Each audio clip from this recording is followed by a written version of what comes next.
skal vi sådan få lag i dag, så det er godt.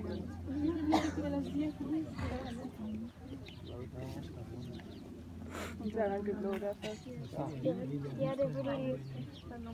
Nej, det gjorde han ikke.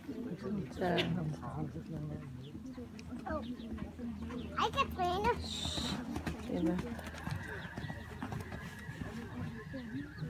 Det er fordi, den er blevet vant til at springe ølebiller.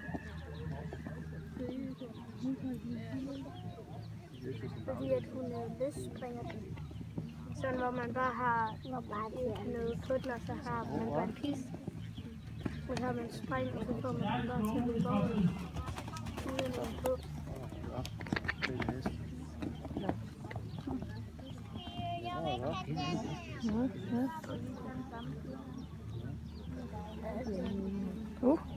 Nu er den elevator fætter. Nej, den tager hun ikke. Jo, det var godt lyst. Ja, det er Ja, hvad så? Øj, det var godt, Katrine. Der er ingen fejl nu, vel? Nej, indtil videre. Hold nå, den sgu. Mange.